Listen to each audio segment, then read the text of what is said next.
écluses des cieux, que ta pluie tombe, que ta pluie tombe. Ouvre les écluses des cieux, que ta pluie tombe, que ta pluie tombe. Ouvre les écluses des cieux, que ta pluie tombe, que ta pluie tombe. Yozali Nzambe nanga, Nzambe yozali mosongi nanga,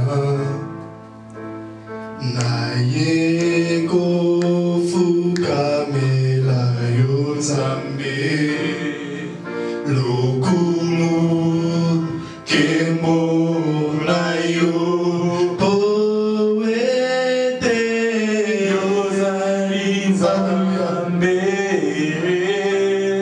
yoleki kolo na nyonso Yahweh, nazali komumamela yo lokumu kembo na yo poete yozali Nzambe, yoleki kolo na nyonso Yahweh. Ésaïe 6.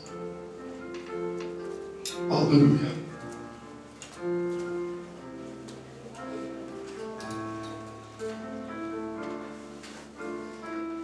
Amen. Ce message, c'est vraiment le cœur de Dieu, les amis. C'est l'amour de Dieu. Amen. Alléluia. Soyez vraiment connectés et vous serez bénis. Amen.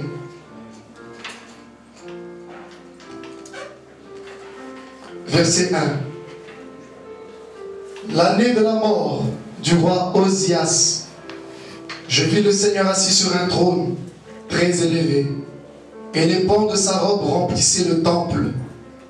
Les séraphins se tenaient au-dessus de lui. Ils avaient chacun 6 ailes. Alléluia. 2 dont ils se couvraient la face, 2 dont ils se couvraient les pieds, et 2 dont ils se servaient pour voler. Ils criaient l'un à l'autre et disaient: Saint, Saint, Saint est l'Éternel des armées. Toute la terre est pleine de sa gloire.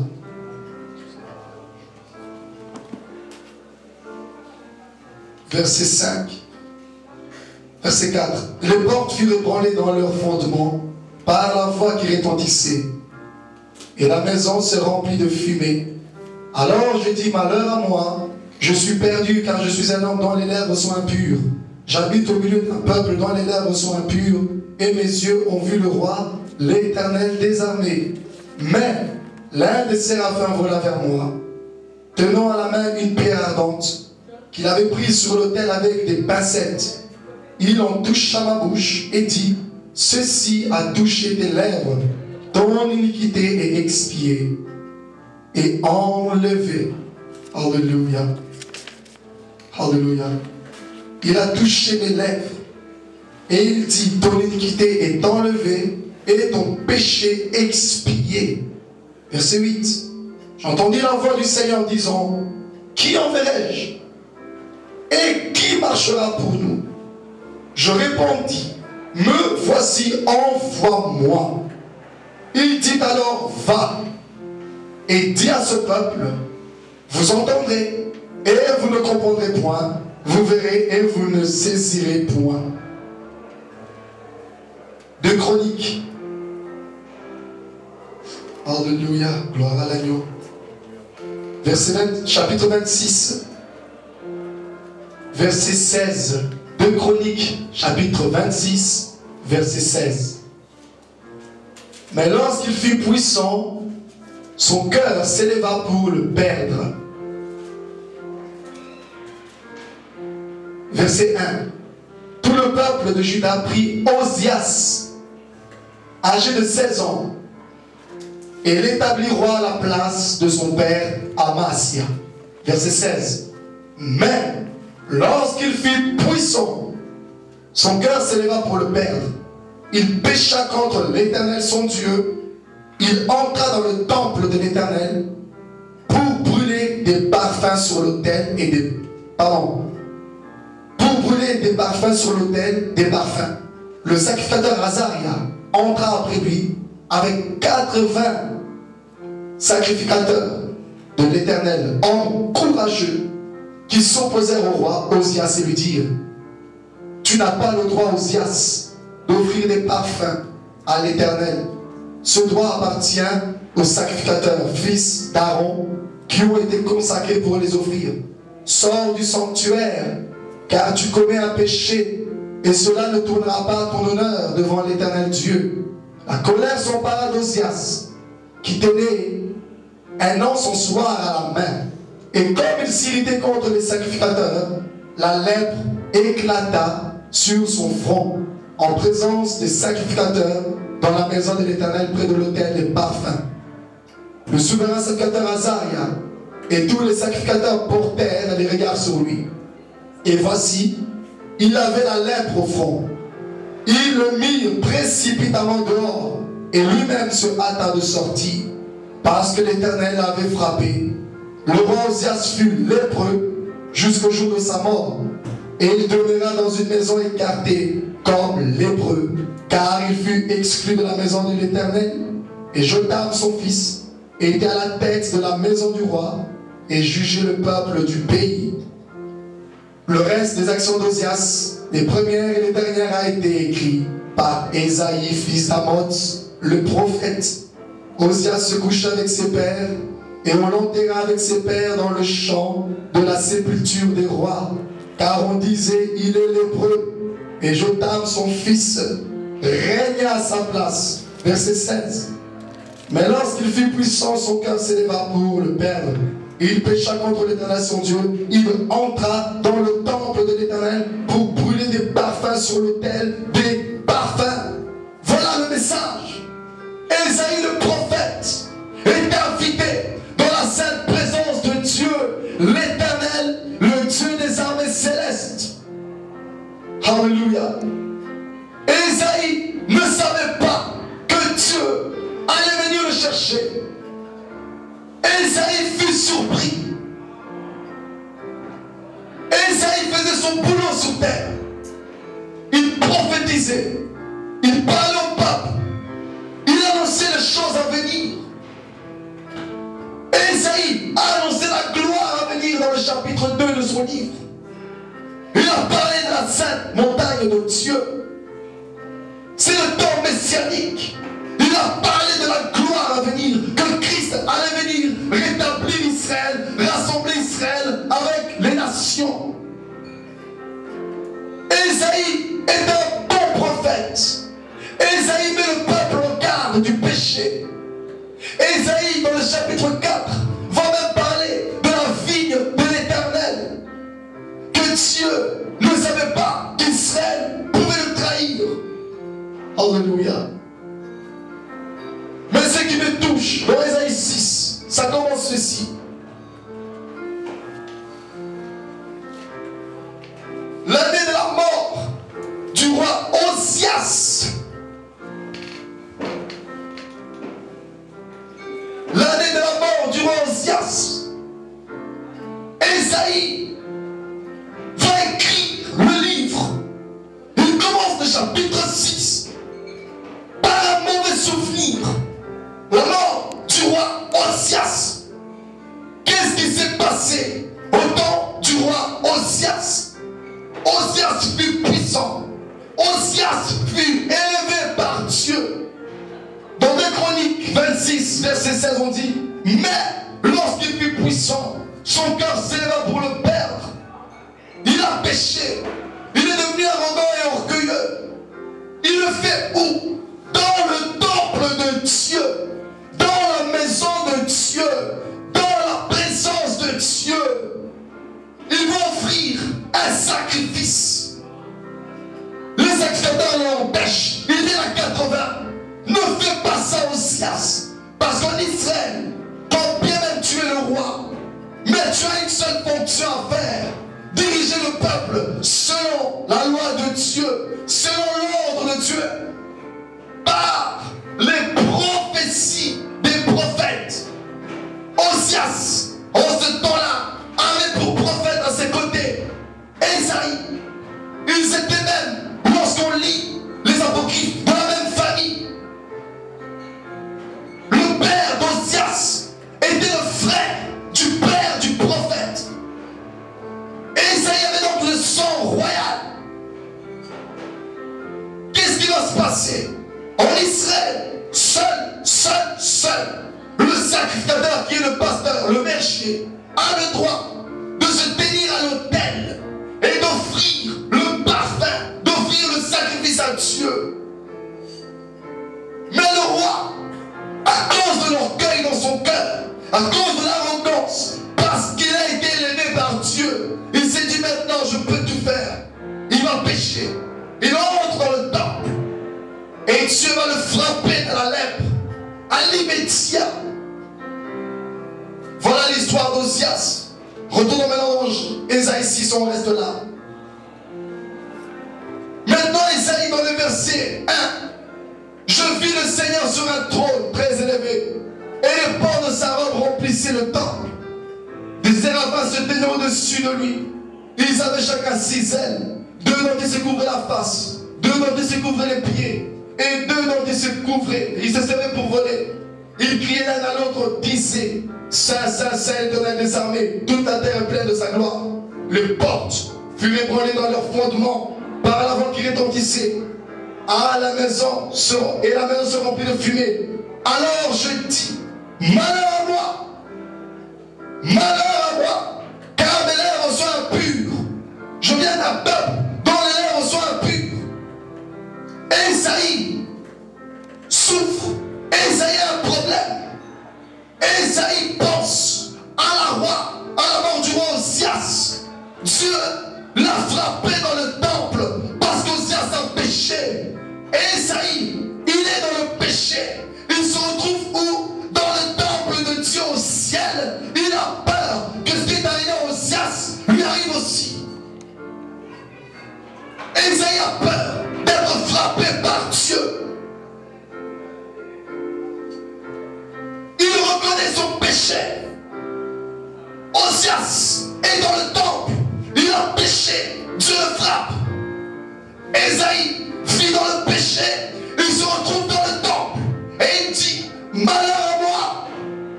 Il est dit à quel moment? À l'année de la mort du roi Osias. Ésaïe se dit: waouh, on est dans la même année que la mort du roi Osias. Ce qui lui est arrivé m'arrivera aussi. Malheur à moi. Dieu va me tuer. J'ai péché. Le prophète a peur. Qui t'a dit que tu vas mourir, Ésaïe? Il s'appuie sur le témoignage d'Osias. Il a compris. Oh, Osias fut mort dans le temple. Je suis moi-même dans le temple céleste. Malheur à moi. Moi aussi je vais mourir. Voilà ce qui arrive souvent à des chrétiens. Parce qu'un homme ou une femme a péché. Lui est arrivé un malheur. Et tu t'es dit: moi aussi je péchais. Dieu va me tuer. Dieu va me rejeter. Qui t'a dit ça? Verset 4. Les portes furent ébranlées dans leur fondement par la voix qui retentissait, et la maison se remplit de fumée. Alors je dis: malheur à moi, je suis perdu. Voilà ce qui arrive à des enfants de Dieu. Ils se sentent perdus à cause du péché. Ésaïe n'a plus la foi. Ésaïe n'a plus de courage. Ésaïe est pris par surprise par Dieu. Voilà les enfants de Dieu aujourd'hui. Ils vivent dans le péché et ils ne savent pas que Dieu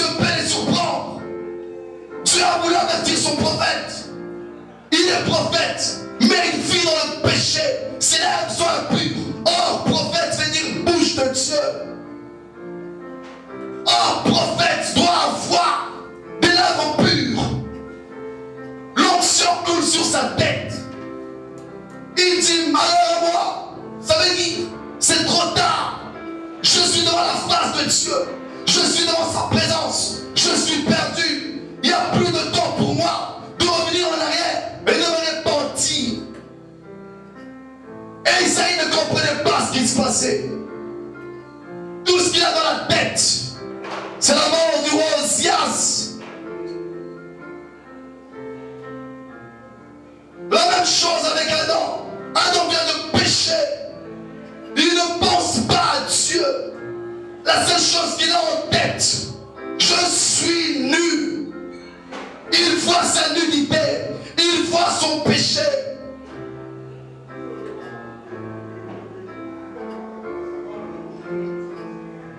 Alléluia.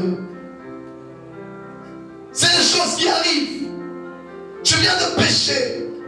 Tu as peur de t'approcher de Dieu. Parce que on t'a présenté un Dieu colérique.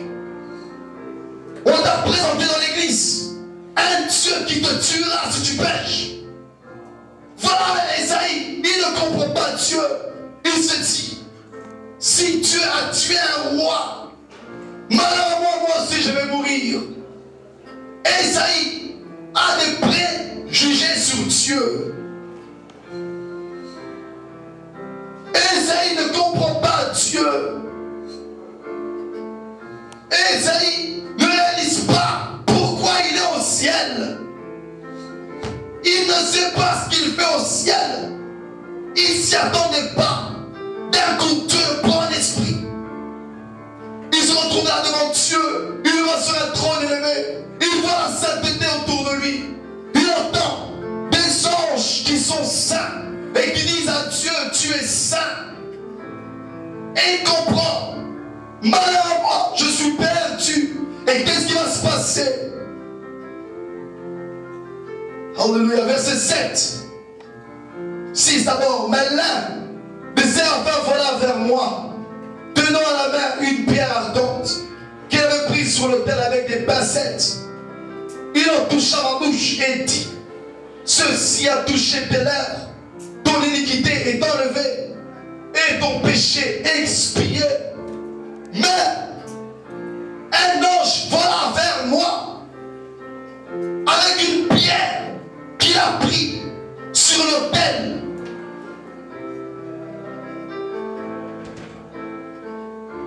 Il a touché mes lèvres et il m'a dit, ton péché est effacé.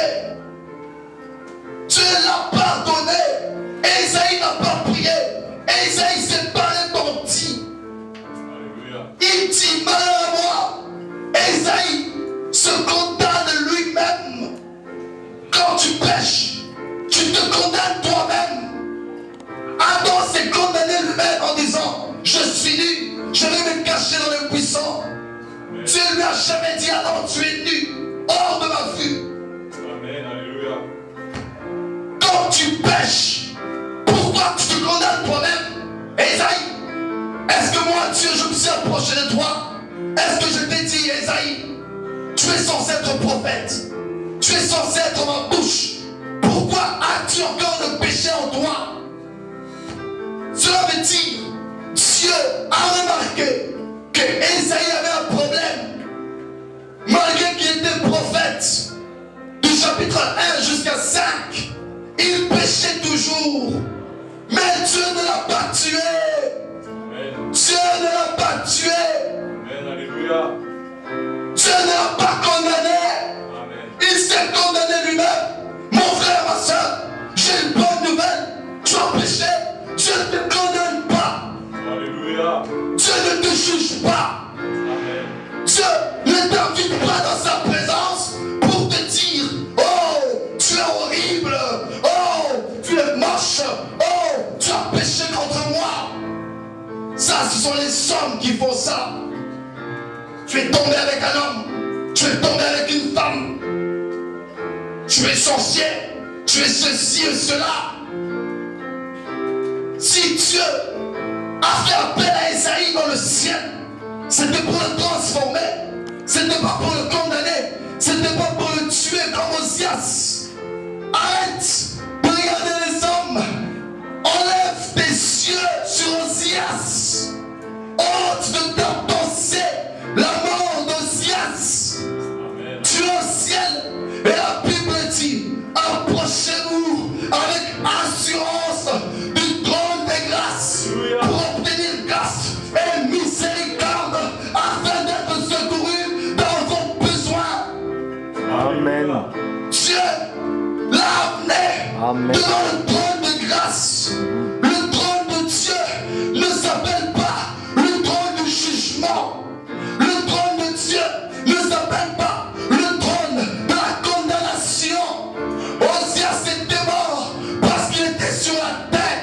Non, Esaïe, dans ma présence au ciel, tu ne mourras pas. Parce que mon trône est au ciel et mon marchepied, c'est la terre. Et sur mon trône, il y a la grâce, il y a l'agneau. Dans le champ, dans l'Apocalypse de Jean 5, l'agneau, il a le livre en main. Et c'est cette furent ouverts. L'agneau a 7 yeux. Il est sur le trône. Il y a Jésus. Il y a un avocat au ciel pour nous. Lorsque tu pêches, n'aie pas peur. Approche-toi du trône de Dieu. Il ne te condamnera pas. Il ne te posera pas de questions. Les hommes nous disent, tu es tombé avec qui? Tu étais parti là-bas, pourquoi? Combien de temps as-tu passé là-bas? Qu'as-tu fait? Vous étiez dans quelle position? Dieu s'en moque. Dieu n'a pas dit à Esaïe, petit, dis-moi, n'es-tu pas prophète? N'es-tu pas ma bouche? Alors comment peux-tu encore vivre dans le péché? Dieu s'en moquait. Dieu tout ce qu'il voulait, que le péché d'Esaïe soit ôté pour qu'Esaïe puisse bien continuer sa mission. Si on lit le chapitre 8, j'ai entendu la voix du Seigneur disant, verset 8, pardon, qui enverrai-je et qui marchera pour nous? En fait, Dieu l'a amené au ciel pour faire d'Esaïe un vrai prophète, pour qu'Esaïe marche pour Dieu. Esaïe ne marchait pas encore pour Dieu. Tu peux avoir un don, tu peux avoir un ministère et tu continues à pécher. Voilà le cas d'Esaïe. Tu es peut-être choriste, tu as peut-être un don que Dieu a mis en toi, mais tu vis dans le péché. C'est le cas d'Esaïe. Mais Dieu, par sa miséricorde, l'a vu en esprit. Il amène au ciel pour que le prophète réalise qu'il est en train de mal vivre.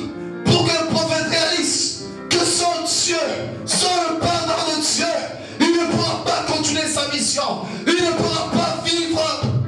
Il s'est condamné lui-même. Malheur à moi. Malheur à moi. Ça ne vient pas de Dieu. Malheur veut dire malédiction. Dieu ne t'a pas maudit. Esaïe se maudit lui-même. Esaïe se condamne lui-même. Quand tu pêches, n'aie pas peur. Approche-toi de Dieu. Il ne te condamnera pas. Amen. La femme prostituée, elle a trompé son mari, Marie de Magdala. Jésus est en train d'écrire par terre. Les sacrificateurs, les scribes et les pharisiens ont emporté cette femme devant Jésus. La Bible dit, elle fut attrapée en flagrant délit. On l'a vu commettre l'adultère, dit la Bible. On l'a vu pendant qu'elle faisait son impudicité, pendant qu'elle commettait l'adultère. On l'a attrapée. Et la loi de Moïse dit, il faut lapider de pareilles personnes. Ils ont amené cette femme au pied de Jésus. On l'a jetée par terre. Voilà, tu enseignes la loi. Tu te fais maître. Parle pour ce cas. On l'a vu. Et tu dis, venir accomplir la loi de Moïse. Alors lapide cette Jésus a répliqué une phrase puissante. Celui qui n'a jamais péché, qu'il jette le premier la pierre. Confusion.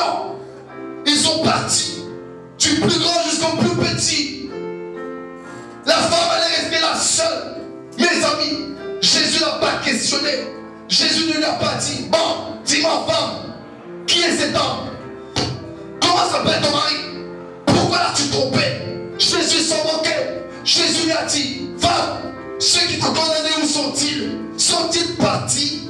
Oui, mon Seigneur, va. Je ne te condamne moi non plus.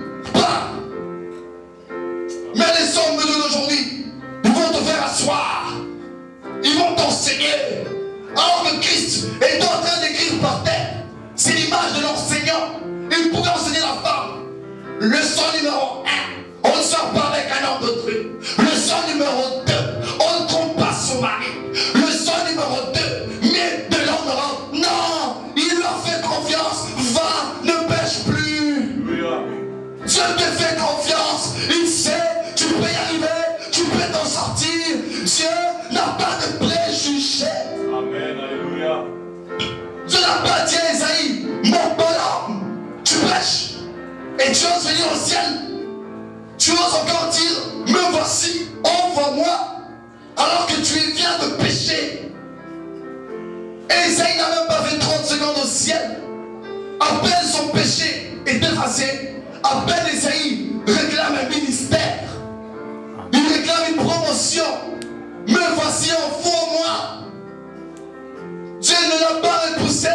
Non, Esaïe, tu viens de la terre. Tu avais péché. Reste ici. Je vais t'enseigner comment un prophète doit marcher. Non. Dieu lui a dit très bien, va. Dieu lui a donné le pouvoir, la puissance et surtout la confiance. Les hommes ne peuvent pas pardonner. Les hommes aiment poser des questions. Pourquoi as-tu péché? Pourquoi es-tu parti là-bas? Ne t'avais-je pas dit? Non, pas Christ. Il ne condamne pas. Il ne pose pas trop de questions. Il te dit, va, ne pêche plus.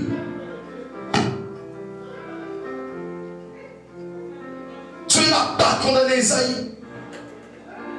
Dieu n'a pas ouvert sa bouche. C'est Esaïe qui est pressé de se maudire lui-même. Malheur à moi. Qui t'a dit que tu seras malheureux? Ça ne sort pas de la bouche de Dieu. C'est nous-mêmes. Nous nous condamnons nous-mêmes lorsque nous péchons. J'y arriverai pas. Ah, pauvre de moi. J'ai trompé Dieu. J'ai encore péché. Dieu va me tuer. Qui t'a dit ça? Est-ce que Dieu t'a dit ça? Amen. Ne te le dis pas. Ne dis pas que Dieu t'a rejeté. C'est ce que Dieu est en train d'enseigner à Esaïe. Ne dis pas malheur à toi. Regarde, si je te fais venir ici, Esaïe, c'est pour que l'ange vole vers toi avec une pierre qu'il purifie tes lèvres, qu'il ôte tes péchés. Voilà Dieu, lorsque tu as péché et que tu viens en sa présence, c'est le salut qui t'attend, c'est le pardon, c'est la délivrance, c'est la vie. Il y a même une promotion qui t'attend. Alléluia. Alléluia. Amen. Dieu lui révèle même des secrets. Il révèle qu'Israël pêche. Il révèle qu'Israël vit mal. Il lui dit retourne, prêche ce peuple, parle à ce peuple qui marchera pour nous. Dieu lui parle avec bonté. Dieu ne lui a pas parlé avec mépris. Toi, non, tu es un vaurien, tu fais que pécher. Ça fait des années que je t'ai établi prophète sur terre. Tu m'as déçu, Esaïe. Je te prends par surprise. Et tu es en train de te repentir devant ma face. Pourquoi ne l'as-tu pas fait toutes ces années? Dieu n'a pas parlé ainsi, les amis. Dieu n'a pas condamné Esaïe. Au contraire, Dieu a révélé sa miséricorde. Dieu a révélé sa bonté. N'aie pas peur quand tu pêches. Approche-toi de Dieu. Ne te condamne pas toi-même. Ne dis pas malheur à moi. Dieu est capable de te sauver. Dieu est capable d'effacer tes péchés. Tu es capable de te purifier encore. Tu es capable de te restaurer encore. Tu es capable de te pardonner encore et encore et encore. La Bible dit Dieu ne se lasse pas de pardonner. Dieu ne se fatigue pas. Il aime pardonner. Il aime restaurer. Alléluia. Enlève tes yeux des mauvaises expériences. Ésaïe a regardé l'expérience d'Osias. Il a vu comment Dieu a frappé Osias. Mais Dieu ne voulait pas cela pour Ésaïe. Ésaïe en hébreu veut dire salut de l'Éternel, la vie de l'Éternel. Dieu lui a accordé sa vie au ciel. Alléluia. Amen. J'ai une bonne nouvelle. Alléluia. As-tu péché? Ésaïe aussi avait péché. Un grand prophète, l'homme qui a le plus prophétisé sur Jésus, il vivait dans le péché. Et toi, tu ne connais même pas le troisième nom de Jésus. Tu penses que tu ne pécheras pas? Ésaïe maîtrise le mystère de Jésus.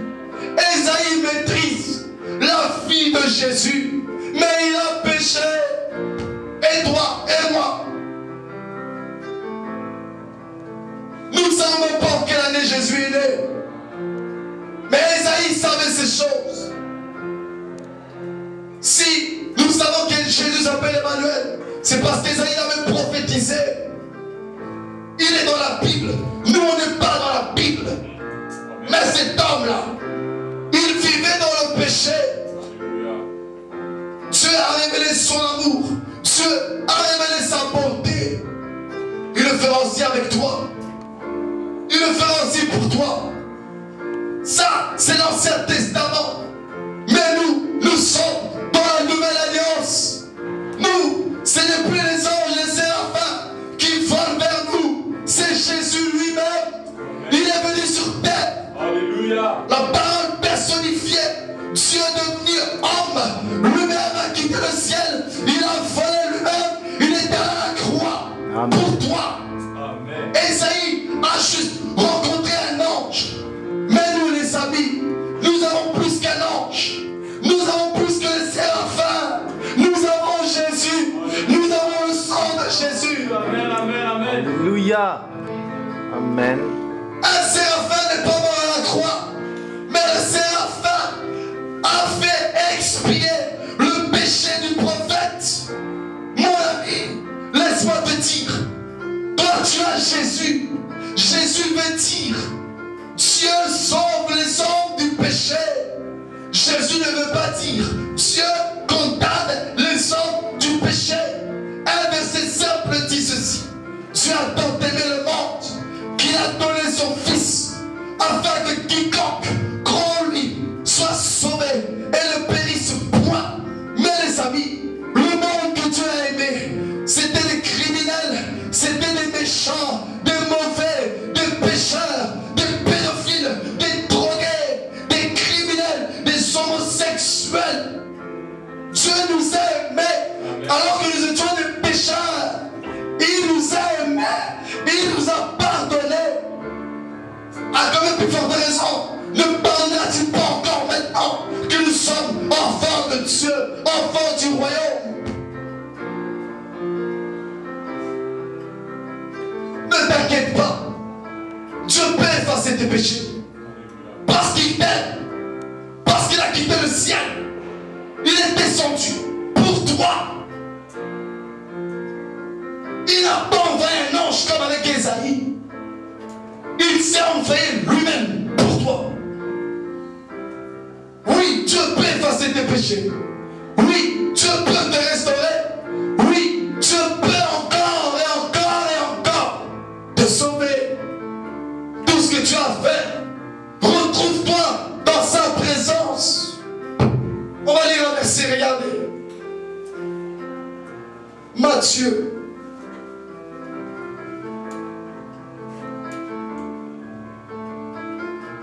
Matthieu 18. On va conclure par là, verset 15. Si ton frère a péché, va et reprends-le entre toi et lui seul. S'il t'écoute, tu as gagné ton frère. Mais s'il ne t'écoute pas, prends avec toi une ou deux personnes afin que toute l'affaire se règle sur la déclaration de 2 ou de 3 témoins. S'il refuse de les écouter, dis-le à l'église. Et s'il refuse aussi d'écouter l'église, qu'il soit pour toi comme un païen et un publicain. Verset 21. Alors Pierre s'approcha de lui et dit, Seigneur, combien de fois pardonnerai-je mon frère lorsqu'il péchera contre moi? Serait-ce jusqu'à 7 fois? Jésus lui dit, je ne te dis pas jusqu'à 7 fois, mais jusqu'à 70 fois, 7 fois. Jésus dit à Pierre et aux apôtres, si un homme a péché contre toi, va, prends 2 ou 3 témoins, parle-lui. S'il n'écoute pas, amène-le à l'église. S'il n'écoute pas l'église, ne lui parlez plus, qu'il soit un païen pour vous, un publicain. C'est la même chose qu'Ozias. Ozias a péché. Il y avait des témoins, il y avait des sacrificateurs, ils étaient 80. On lui a dit, roi, ne touche pas à ça. Il n'a pas écouté. On l'a mis dehors de l'église, dehors du temple. Wow, wow, wow, c'est profond. Le passage qui parle des lépreux dans la Bible, les œuvres de Christ, lui fit dire par ses disciples, es-tu celui qui doit venir ou devons-nous attendre un autre? Jésus leur répondit, allez rapporter à Jean ce que vous entendez et ce que vous voyez. Les aveugles voient, les boiteux marchent, les lépreux sont purifiés, les sourds entendent, les morts ressuscitent, et la bonne nouvelle est annoncée aux pauvres. Heureux celui pour qui je ne serai pas une occasion de chute.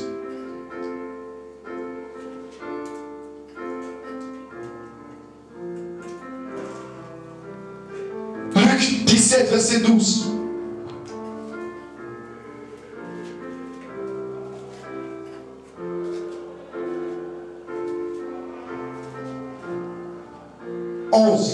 Jésus se rendit à Jérusalem, passé entre la Samarie et la Galilée. Comme il entrait dans un village, 10 lépreux vinrent à sa rencontre. Se tenant à distance, ils élevèrent la voix et dirent, Jésus, Maître, aie pitié de nous. Dès qu'il les eut vus, il leur dit, allez vous montrer aux sacrificateurs.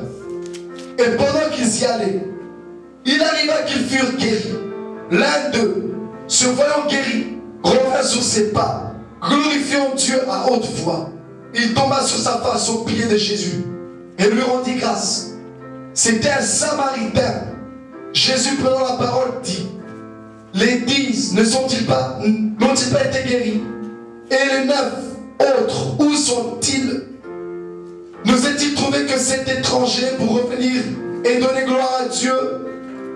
Puis il lui dit, lève-toi, va, ta foi t'a sauvé. Alléluia. Reprenons Matthieu.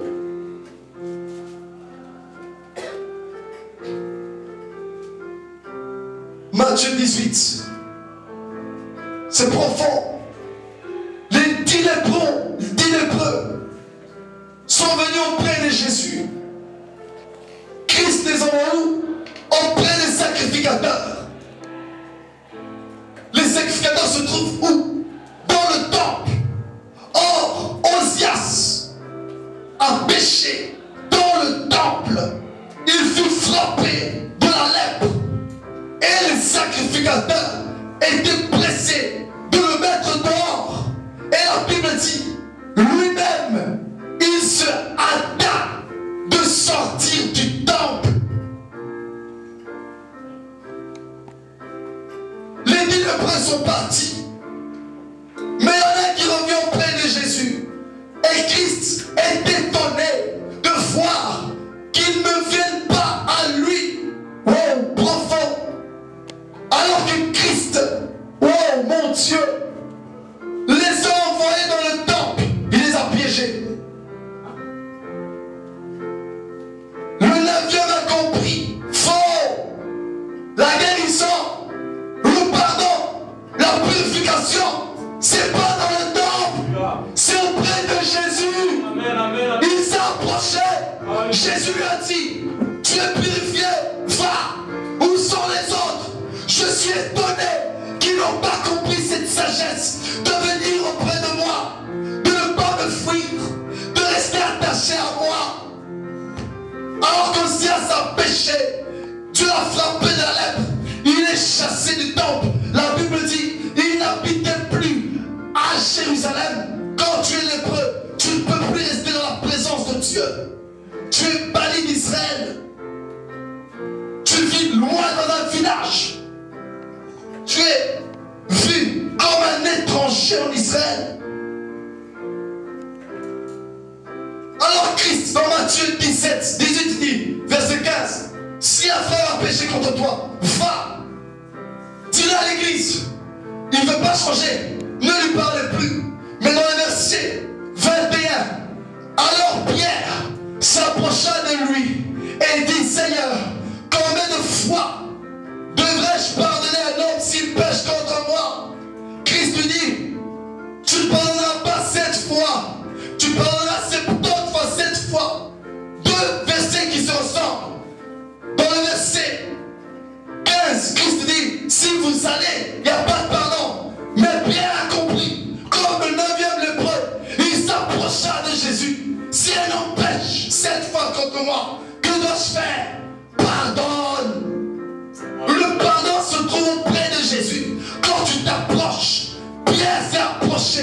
Jésus lui a dit, pardonne. Alors que le même Jésus a dit, va, parle à ton frère.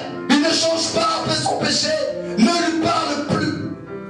Vous voyez, quand tu vas loin de Jésus, quand tu vas dans le temple, quand tu vas dans l'église, quand tu vas vers les hommes, tu n'es pas pardonné, tu es condamné. Mais quand tu fais comme le 9e lépreux, tu t'approches de Jésus. Quand tu fais comme Pierre, tu t'approches de Jésus. Quand tu fais comme Ésaïe, tu te retrouves dans le ciel, tu t'es approché de lui, tu obtiens pardon et miséricorde. Alléluia, amen. La lèpre, c'est la punition la plus élevée en Israël. Si tu es lépreux, tu ne fais plus partie de la communauté d'Israël. C'est le péché en Israël le plus élevé. Alors Dieu te donne la lèpre. Osias a commis un péché terrible. Il a voulu offrir le parfum. Alors Dieu lui donne une punition, un châtiment terrible, la lèpre. Mais les lépreux là, ils se sont approchés de Christ. Dieu lui dit, allez-y dans le temple. Ils n'ont pas compris. Un seul est revenu. Et Christ va accorder cette parole qu'il n'a pas dit aux autres. Tu es guéri. Donc peu importe ton péché, peu importe ta lèpre, peu importe la grandeur de ce péché, n'aie pas peur. Approche-toi de Jésus. Ne t'approche pas d'un pasteur. Ne t'approche pas de l'église. Approche-toi de Jésus. Il est plus grand que l'église. Il est plus grand que les hommes. Il est plus grand que la terre. Il est plus grand que le ciel. Il est plus grand que les anges. Jésus est plus grand que le pardon lui-même. Alléluia. Amen. Il est plus grand que le pardon lui-même. Il est l'agneau. Il est la rédemption. Voilà la bonne nouvelle de ce soir. Vous vous êtes approchés de Jésus. Vous n'êtes pas venus dans une église bâtiment. Vous vous êtes approchés de Christ, qui est le chef et le rémunérateur de votre foi. Vous vous êtes approchés de Christ. Vous ne vous êtes pas approchés d'une montagne fumante comme au temps de Moïse. Mais vous vous êtes approchés de la Jérusalem nouvelle, de la cité des anges. Vous vous êtes approchés de Christ. Dans le nom de Jésus, vous êtes pardonnés. Amen, alléluia. Tu effaces tous vos péchés. Amen. Amen. Gloire à Je ne suis pas venu rigoler. Je ne suis pas venu raconter des bêtises. Je ne suis pas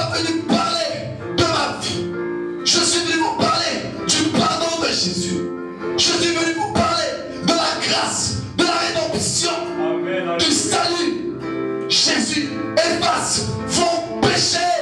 Amen. Réjouissez-vous. Alléluia. Soyez dans la joie. Dieu ne va pas nous surprendre comme au temps d'Ésaïe. On n'a pas eu le temps de demander pardon. On va en enfer. Non. Il a effacé nos péchés. Si Dieu revient nous chercher, nous sommes prêts pour entrer au ciel, pour vivre avec lui éternellement. Que celui qui est pardonné, qu'il se lève, qu'il parle à Dieu et qu'il lui dise Seigneur, merci, car tu m'as pardonné. Alléluia. Alléluia. Merci Seigneur Dieu Tout-Puissant. Seigneur, merci. Alléluia. Tu as effacé mes péchés. Alléluia. Je vais remercier. Seigneur, merci. Tu nous as pardonné tous nos péchés Pardon Seigneur. parce que nous nous sommes approchés de toi. Tout-Puissant. Le pardon se trouve auprès de toi. Au nom de Jésus. Le pardon n'est pas dans l'église. Que la gloire te revienne Seigneur. Le pardon ne se trouve pas auprès des hommes. Pardon Seigneur, oh Dieu des âmes. Le pardon se trouve en ton Fils Jésus. Pardonne Seigneur, oh Dieu des âmes. Seigneur, je suis comme l'un des 10 lépreux. Je me suis approché de toi ce soir. Et tu m'as donné la purification, le pardon. Seigneur, je suis comme Esaïe ce soir. Je suis venu devant le trône. Tu m'as pardonné, alléluia. Notre Dieu, ce soir, nous sommes comme Pierre. Nous nous sommes approchés de toi. Et tu nous as pardonné 70 fois, 7 fois. Merci pour ton pardon. Merci pour ton pardon, Seigneur. Merci pour ton pardon, alléluia. Venir dans ta présence afin d'obtenir le pardon, Seigneur, oh Dieu. Au nom de Jésus. Au nom de Jésus. Merci, Seigneur, pour ton pardon, les âmes et les âmes des rois. Jésus.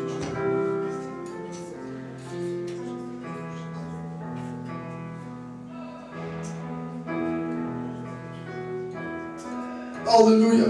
Dites merci à Dieu.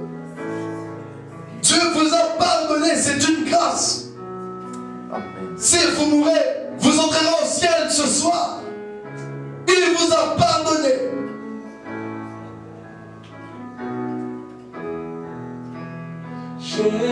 Jésus, tu m'as aimé. Ton sang m'a racheté. Gloire à l'agneau de Dieu. Hosanna, amen. Jésus, Jésus, tu m'as aimé. Ton sang m'a racheté. Gloire à l'agneau de Dieu.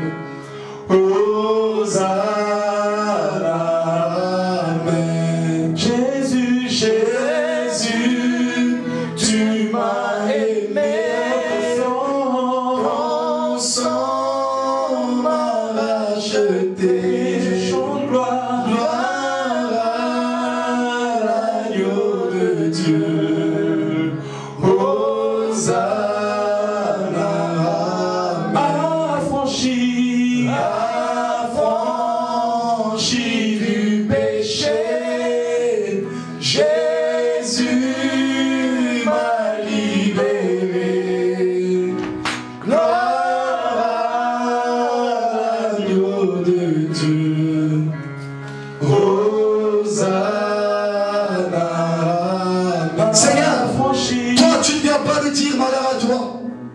Toi tu permets, Seigneur, que nos péchés soient effacés, que notre iniquité soit expiée. Seigneur Jésus, merci. Merci pour ton pardon. Tu as pardonné Esaïe. Tu l'as encore utilisé puissamment. Tu lui as donné une promotion. Tu lui as donné, Seigneur, un poste élevé. Tu as dit qui marchera pour nous. Cela veut dire, malgré qu'Esaïe vivait dans le péché, tu voulais qu'il marche pour toi. Tu voulais qu'il reste à tes côtés. Seigneur, merci. Parce que tu ne tiens pas compte de nos péchés. Tu es le Dieu qui efface nos péchés. parce que tu nous aimes. Seigneur, ce soir, par la puissance du sang de Jésus, par la puissance de l'œuvre de la croix, comme tu l'as fait, Seigneur, avec Barabbas, tu as dit, libérez Barabbas. Tu as permis que le peuple crie, libérez Barabbas et crucifiez ce Jésus. Seigneur, tu as permis qu'un brigand, un meurtrier soit libre. Tu as pris sa place. Tu as pris notre place. Tu es derrière la croix pour qu'on soit pardonné, pour qu'on vive, pour qu'on soit sauvé, pour qu'on entre au ciel. Mon Dieu, tu l'as fait avec Marie de Magdala. Tu as dit, où sont ceux qui t'ont condamné? Tu as dit, moi non plus, je ne te condamne pas. Va et ne pêche plus. Elle a obtenu le pardon lorsque les scribes l'ont amené vers toi. Ils pensaient amener cette femme vers la condamnation, mais ils l'ont amenée auprès de la grâce. Alléluia. Ils ont conduit cette femme sans le savoir auprès de la grâce, auprès du pardon. Alléluia. Seigneur, merci. Parce que nous nous sommes approchés de toi. Toi qui nous pardonnes nos péchés. Toi qui nous fortifies. Toi qui nous relèves lorsque nous tombons, Seigneur. Tu nous tiens à la main. Et tu nous dis une parole qui rassure notre cœur. Tu nous dis, je t'aime. J'efface tes péchés. Je suis avec toi. Fortifie-toi. Et prends courage. Quelle grâce. Quelle bonté de ta part. Merci pour ta parole. Merci pour ton pardon. Que ton nom soit béni, Seigneur, dans le nom du Seigneur Jésus-Christ. Alléluia. Acclamons le Seigneur. Alléluia.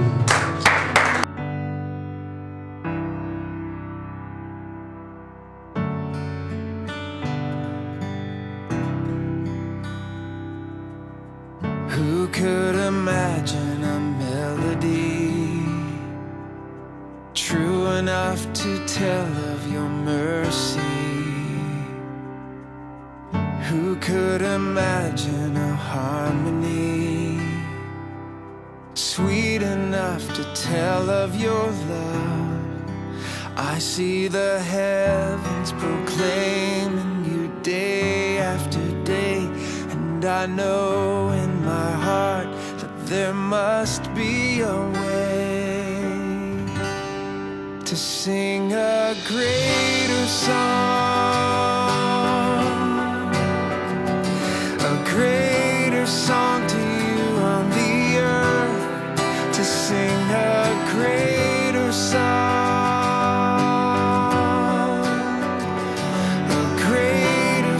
to you on the earth.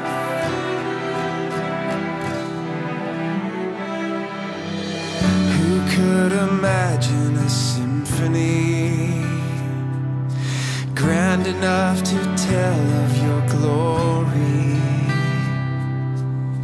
Our highest praise but a feeble breath, a whisper of your thunderous worth. I see the heavens proclaiming you day after day, and I know in my heart that there must be a way to sing a great